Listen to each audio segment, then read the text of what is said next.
अभिवादन स्वीकार कीजिए ब्रजेश मिश्रा का और आप देखना शुरू कर चुके हैं द डिबेट।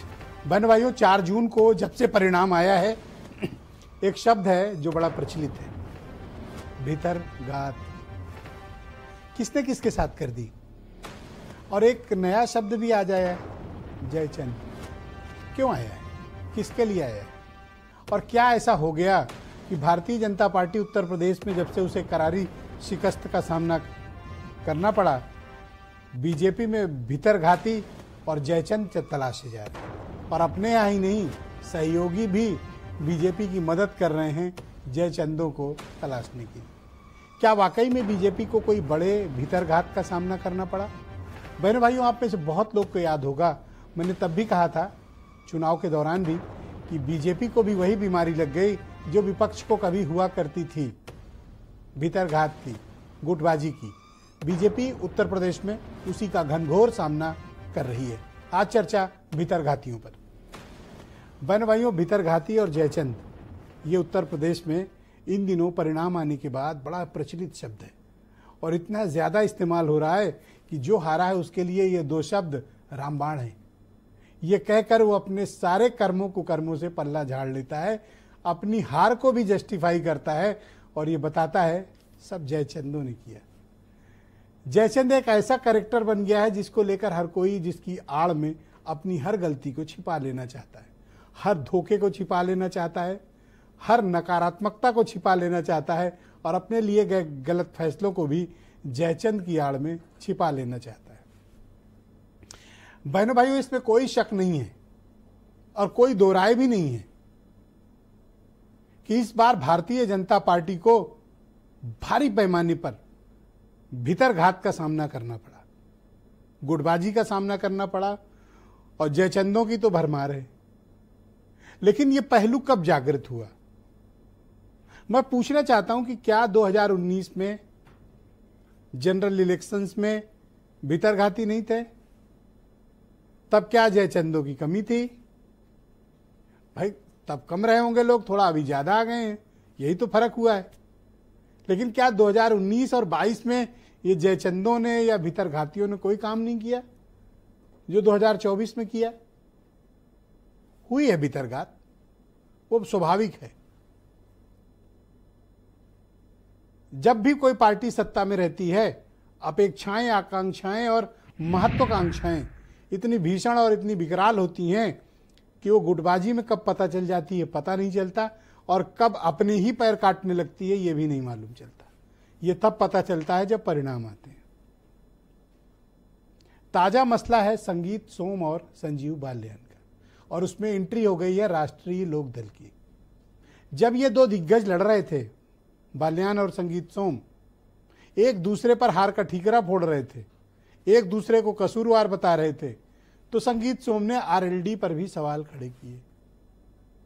वही सवाल जो मैंने 4 तारीख को डिबेट में अनिल दुबे से पूछा था कि भैया अपनी 2 जीत के निकल गए हो, इनकी तो सब हार गए अगल बगल। तो संगीत सोम ने कहा ये तो मलाई खा के निकल गए, बीजेपी तो हार गई, कोई फायदा नहीं हुआ। यह ऐसा बीजेपी का मत है, बीजेपी के पूर्व विधायक का मत है। तो राष्ट्रीय लोकदल ने कहा संगीत सोम जयचंद है। क्या है? जयचंद। और काफी भला बुरा आरएलडी ने भी कहा। और बीजेपी के अब तक 8 से 9 member of parliaments, Rajveer Singh Raju से लेकर साक्षी महाराज से लेकर बड़े बड़े नेता भीतरघातियों से परेशान हैं और बयान दे रहे हैं कि हमको किसी और ने नहीं, भीतरघातियों ने हराया। क्या ये वाकई में सच है या सिर्फ सिक्के का एक पहलू है? एंटी इनकम्बेंसी, शिक्षा, रोजगार, काम धंधे की कमी, नकारात्मक माहौल, केंद्र सरकार राज्य सरकार की योजनाएं, अग्निवीर, क्या ये सब मुद्दा नहीं था? क्या भीतरघाती बीजेपी के भीतर इतने ताकतवर हैं कि वो बड़ी माइटी पॉलिटिकल पावर बीजेपी को हरा सकते हैं? अगर ऐसा है तो ये बड़ी अचरज भरी बात है, क्योंकि लोग तो कहते थे कि नहीं नहीं, बीजेपी तो का एक ही प्रत्याशी है, वो है कमल। लेकिन कमल फिर अपने दम पर क्यों नहीं जीत पाया? इसका मतलब भीतरघाती कमल पर भारी हैं। ऐसा अगर ये प्रत्याशी लोग जो चुनाव लड़े हैं उनकी बात तो मानी ही जानी चाहिए। तो अब 2-3 फैक्टर हैं आज की डिबेट में। एक, राष्ट्रीय लोकदल के आने से बीजेपी को फायदा हुआ कि नुकसान? तो बात तो जो है संगीत सोम वाली कुछ ज्यादा ठीक लग रही है, लेके निकल गए, फंस गई बीजेपी। राजभर काम नहीं आए, निषाद काम नहीं आए, अपना दल अनुप्रिया पटेल किसी तरह गिरते पड़ते जीती। यानी बीजेपी के लिए सहयोगी दल लाइबिलिटी हो गए, असेट नहीं बने। क्या ये सच है? परिणाम से तो यही लग रहा है। चाहे आप वाराणसी देख लीजिए, पटेलों का देख लीजिए, भूमियारों को देख लीजिए, राजभर का देख लीजिए। इवन कि राजभर जी के सुपुत्र जो खुद लड़ रहे थे वो हार गए, निषाद जी के सुपुत्र लड़ गए थे, खुद हार गए। अनुप्रिया पटेल किसी तरह जीत पाई, बगल वाली सीट हार गई रॉबर्ट्सगंज। जयंत चौधरी इस मामले में ठीक रहे, 2 लेके निकल गए। बीजेपी कैराना हार गई, बीजेपी मुजफ्फरनगर हार गई, बीजेपी नगीना हार गई, सहारनपुर भी हार गई। और भाई बागपत और बिजनौर लेके मंत्री कहाँ? केंद्र में, और एक राज्य में भी मंत्री।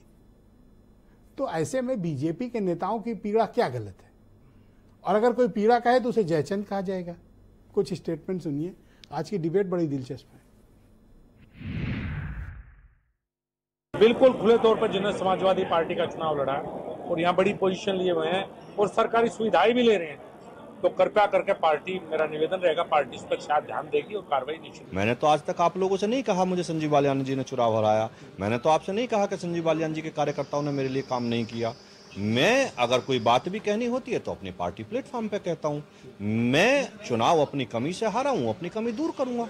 लेकिन नुकसान तो हमें हुआ, लेकिन उसका नुकसान का कारण लोकदल है मैं ये नहीं कह सकता। वो जांच का विषय क्यों हुआ। कुछ लोग अपनी व्यक्तिगत महत्वाकांक्षा के कारण और अपनी निजी कुंठा के कारण राष्ट्रीय लोकदल के ऊपर कहीं ना कहीं इल्जाम लगा रहे हैं कि राष्ट्रीय लोकदल उतना सहयोग नहीं कर पाया भारतीय जनता पार्टी का। जबकि सच्चाई ये है कि वहां पे भाजपा के खुद के कुछ जो नेता जिनको जनता ने 2022 में नकार दिया था, वो अपनी विधायकी भी हार गए थे। संगीत सोम जैसे नेता, उन्होंने जयचंद का काम किया। बहनों भाइयों, आज की परिचर्चा को आगे बढ़ाएंगे। हीरो वाजपेयी भारतीय जनता पार्टी के प्रवक्ता हैं, दीपक रंजन समाजवादी पार्टी के हैं, और संगीत सोम को जयचंद कहने वाले रोहित अग्रवाल राष्ट्रीय लोकदल के सीनियर लीडर हैं और व्यापार सभा के प्रदेश अध्यक्ष हैं। हिलाल अहमद उत्तर प्रदेश में कांग्रेस कमेटी के प्रवक्ता, और वीरेंद्र सिंह जी हमारे स्टेट हेड, और केपी मलिक साहब जाने माने पत्रकार मेरे साथ इस कार्यक्रम में मौजूद हैं। इस कार्यक्रम को आगे